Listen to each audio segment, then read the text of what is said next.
¿Alguna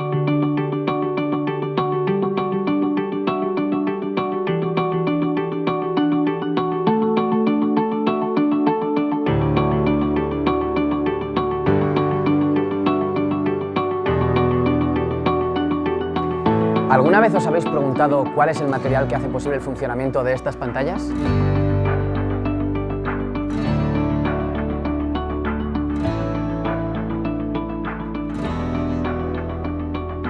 ¿Qué material hace que estas prendas deportivas o este casco sean tan resistentes? Los materiales que se esconden detrás de todas estas aplicaciones son los cristales líquidos, unos materiales que, aunque cotidianos, nos son todavía bastante desconocidos.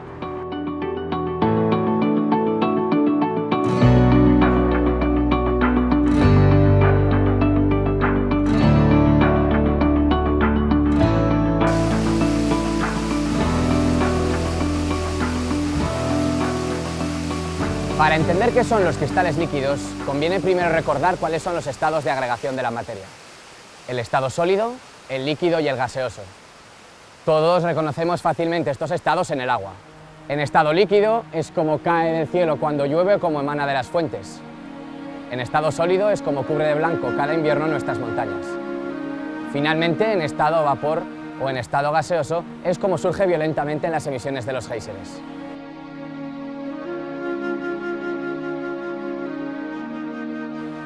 Sin embargo, estos tres no son los únicos estados de agregación de la materia. Existe un cuarto en algunas sustancias que se denomina cristal líquido. Me dirijo a la Facultad de Ciencias de la Universidad de Zaragoza para conocer el mundo de los cristales líquidos. A pesar de su importancia actual, los cristales líquidos no son algo reciente. En el año 1888, el botánico austríaco Reinitzer aisló una sustancia relacionada con el colesterol. Al estudiar cómo fundía, observó un extraño comportamiento sobre el que escribió al físico alemán Otto Lehmann. Tras una larga discusión entre ambos, llegaron a la conclusión de que habían descubierto algo desconocido hasta entonces. Habían nacido los cristales líquidos. Blanca, me gustaría que nos explicaras qué es un cristal líquido.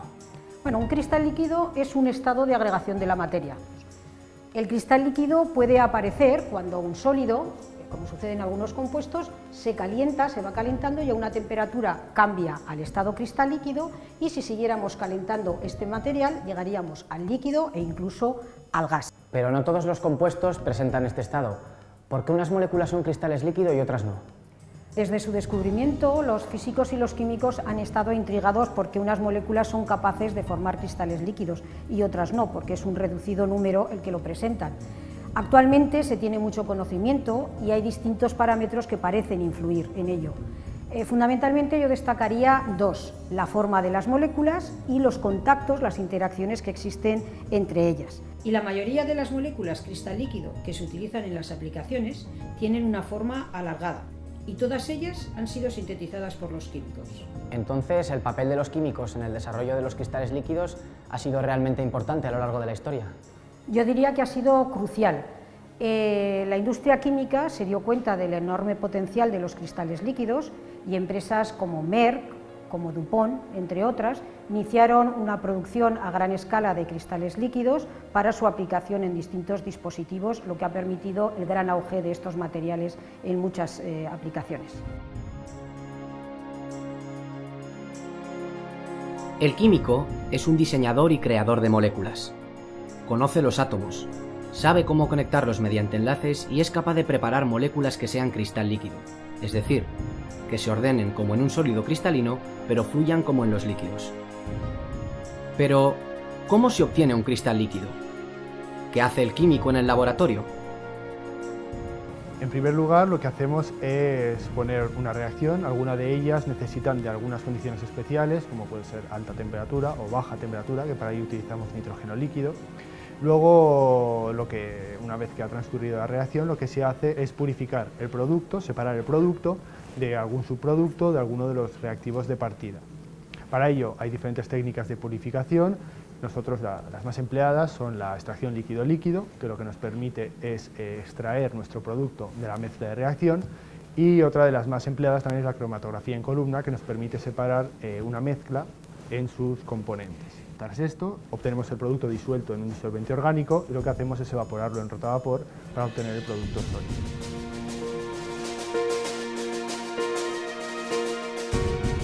Una vez que tenemos el producto final, ¿cómo se demuestra que realmente es cristal líquido?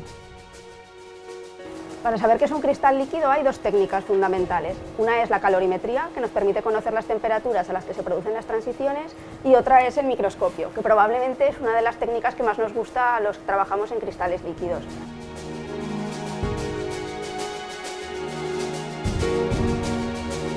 Bajo el microscopio, aparecen texturas coloreadas y fluidas que dependen de cómo están ordenadas las moléculas, dando lugar a imágenes de gran belleza.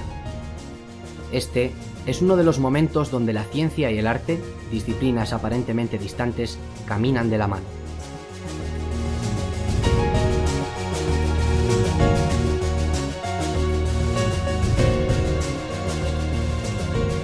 Una vez que sabemos qué son los cristales líquidos y cómo se preparan, es momento de conocer dónde se esconden estos materiales en aplicaciones como pantallas de televisión o tejidos ultrarresistentes.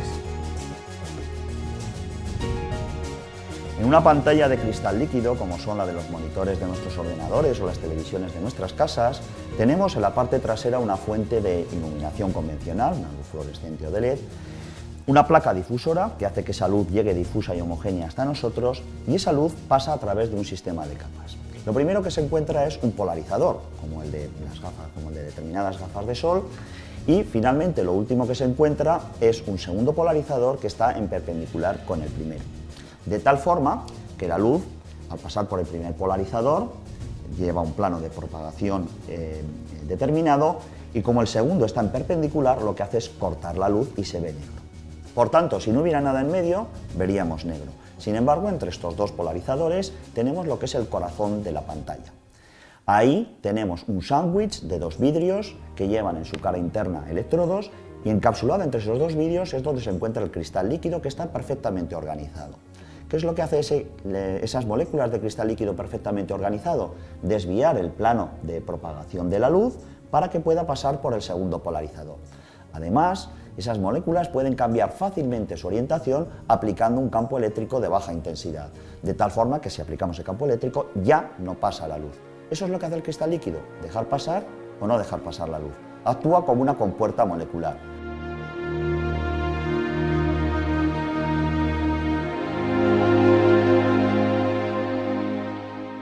Mira, el Kevlar es una fibra de un polímero, una aramida que está emparentada con el nylon, es una poliamida como el nylon. Pero esta fibra tiene unas propiedades mecánicas realmente excepcionales. De hecho, este chaleco antibalas está formado por varias capas de tejido de esta fibra, de tejido de Kevlar, y como puedes comprobar es capaz de detener un impacto de una bala. Incluso cuando fabricamos cascos de seguridad hechos a partir de estos materiales, cuando sometemos a pruebas de disparo a estos cascos, comprobamos que son capaces de deformar y detener el impacto de una bala. Las propiedades tan excepcionales que tienen estas fibras están basadas en una fase cristal líquido. Cuando procesamos ese estado cristal líquido, la orientación molecular se mantiene en la fibra. Y gracias a que las moléculas de polímero están perfectamente orientadas en la fibra, tienen las propiedades tan excepcionales que tienen y se pueden utilizar en material de protección, para fabricar material deportivo, composites, etc. En las últimas décadas se han desarrollado fibras textiles con unas propiedades mecánicas espectaculares, como el Kevlar, utilizado en equipamiento de seguridad o en material deportivo. El Kevlar es un material buenísimo para el mundo de la moto porque conseguimos que sea muy ligero, muy confortable y sobre todo quitamos peso, que en un casco eso es fundamental.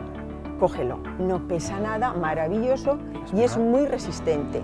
La composición de ese casco, para que la puedas ver, mira, ¿ves? Esto es la composición. Son todo capas que ante una caída aguantaría muchísimo el impacto. Los cristales líquidos han sido artífices de una revolución científica y tecnológica y forman parte de nuestra vida cotidiana. Las pantallas planas, material deportivo o de protección son solo unos ejemplos de sus múltiples aplicaciones. Termómetros, ventanas de privacidad, materiales para el diagnóstico médico o pinturas ocultan también entre sus componentes un cristal líquido. En la actualidad, la investigación en cristales líquidos sigue siendo muy activa e imaginativa.